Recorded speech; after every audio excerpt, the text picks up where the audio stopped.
ሰላምታችን በያላችሁበት ይድረስ የተወደዳችሁ የቻናላችን ቤተሰቦች የዕለቱን የረፋድ አዳዲስና የተመረጡ መረጃዎች ወደ እናንተ ማድረስ እንጀምራለን። በጎጃም አስደናቂ ጀብዶ ስለተሰራበት የምዕራዊ ውጊያ አዳዲስ መረጃዎችን ይዘናል። የደብረ ማርቆስ አካባቢ ፋኖ ከባድ ማስጠንቀቂያ ሰጥቷል፣ እርምጃ እንደሚወስድም ገልጿል። ዝነኛው ምሁር ተዋርደዋል፣ የአማራ ሕዝብ የትግል መሪዎች ላይም ተሳልቀዋል። የብልጽግናው አገዛዝ ስላፈነው አደገኛ መረጃም በቆይታችን እንነግራችኋለን። ውድ አድማጮቻችን አብራችሁን ስትቆዩ እነዚህን መረጃዎች በዝርዝር የምናሰማችሁ ይሆናል።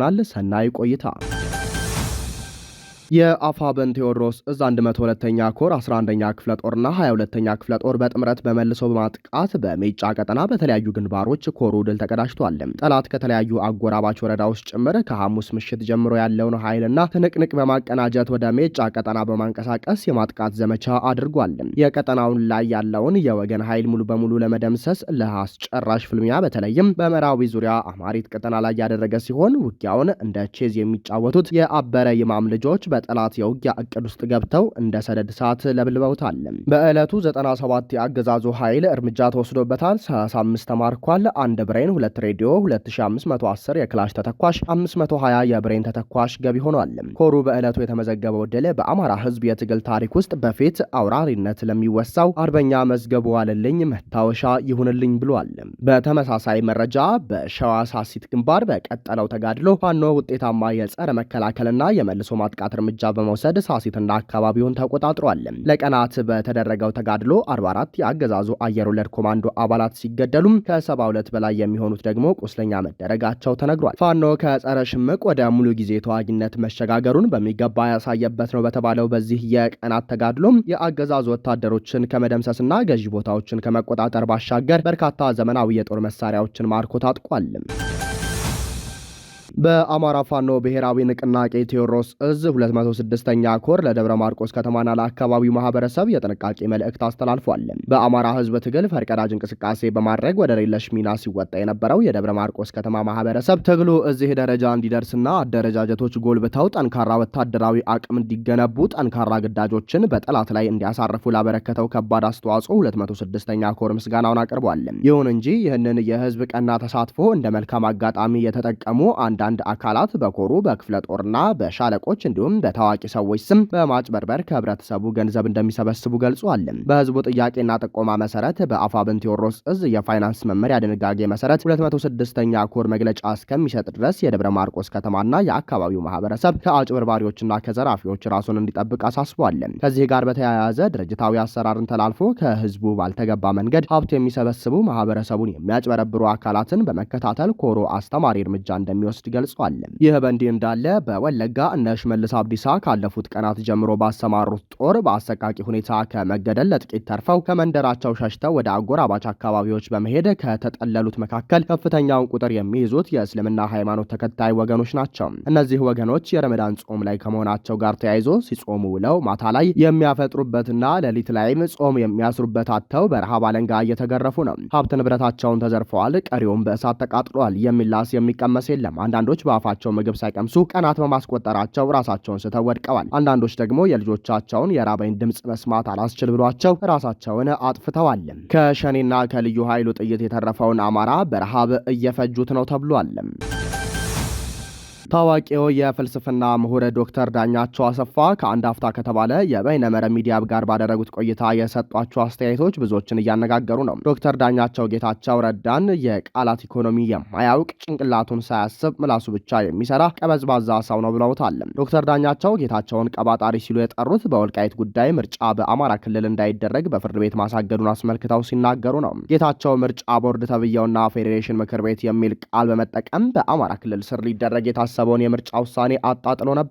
ዶክተር ዳኛቸው አቶ ጌታቸው ሚኒስትር ሆኖ ፌዴሬሽን ምክር ቤቱን አጣጥሎና አቃሎ ተበየ ብሎ መግለጹ ሳያስብ ለመናገሩ አስረጅ ነው ብለዋል። ከተከዜ ዘብ ጋር ተሰልፌ ለወልቃይት ስለ ህወሓትን ዋጋለሁ በሚል ወታደራዊ መለዮ ለብሰው ከዚህ ቀደም የታዩት ዶክተር ዳኛቸው አሰፋ ወልቃይት በጌታቸው ረዳ ቅዠት አይወሰድም ብለዋል።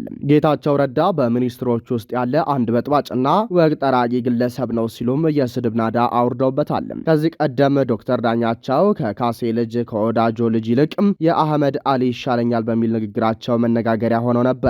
እኔ ነጻ የሚያወጣኝ መሪ ወዳጆ ወይ ዘመነ ካሴ ሳይሆኑ አብይ አህመድ ነው የሚሉት ዶክተር ዳኛቸው ብልጽግና ፍትሃዊ መንግስት ነው ብለዋል። ይህ ፍትሃዊነቱንም ሲገልጹም በአማራና በኦሮሚያ ክልል እኩል ድሮን ነው እየተጣለ ያለው ብለዋል።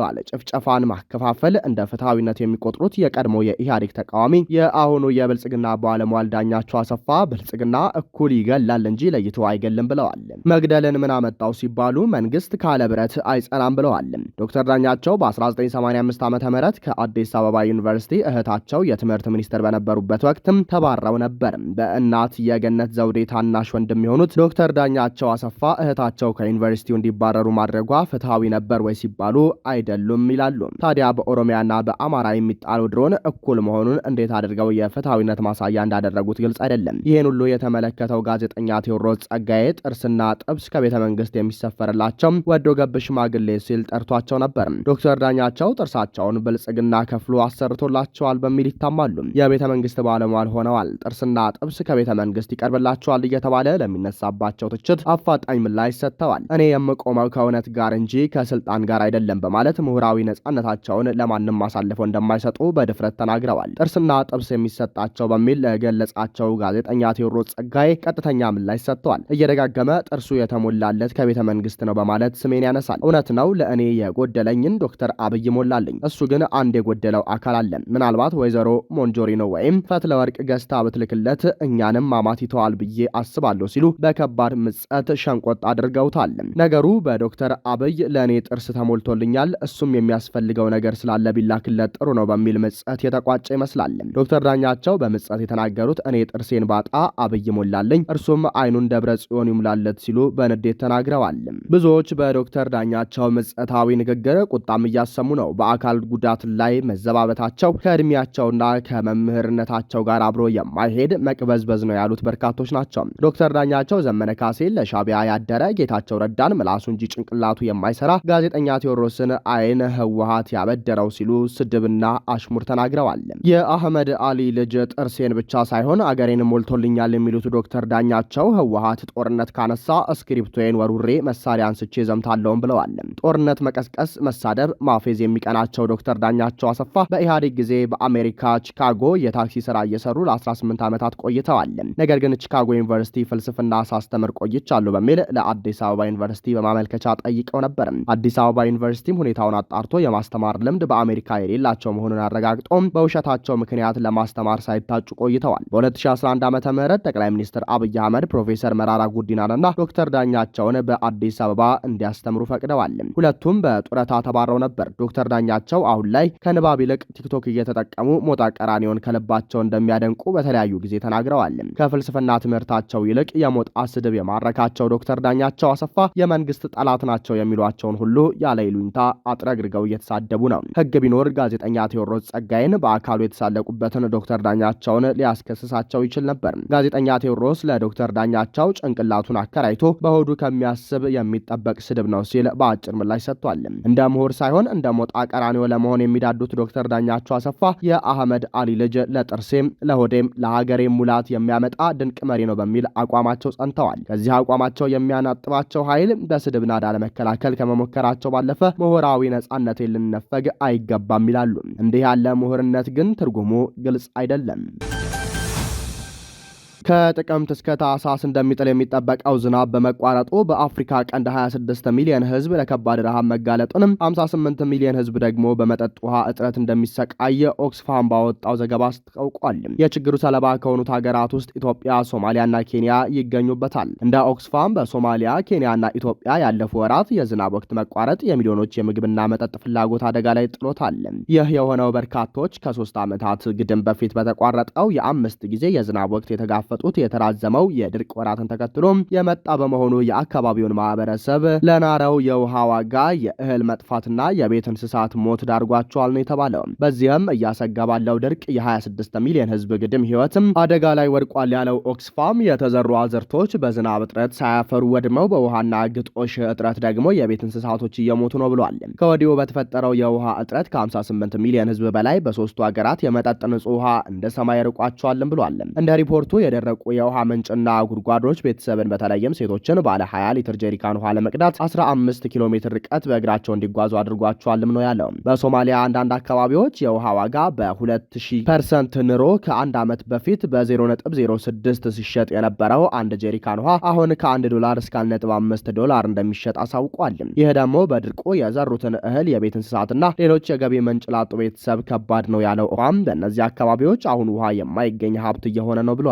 በአገሪቱ መዲናዋ ሞቃዲሾ ሰሜናዊ ክፍል በምትገኝ ሆቢዮ ከተማ ማህበረሰቡ ከጋዋን ገጠራማ አካባቢ 30 ኪሎ ሜትር በትራንስፖርት ተጭኖ የሚመጣን ውሃ በመጠባበቅ ቀናቸውን እየገፉ እንደሆነም በሪፖርቱ ተመላክቷል።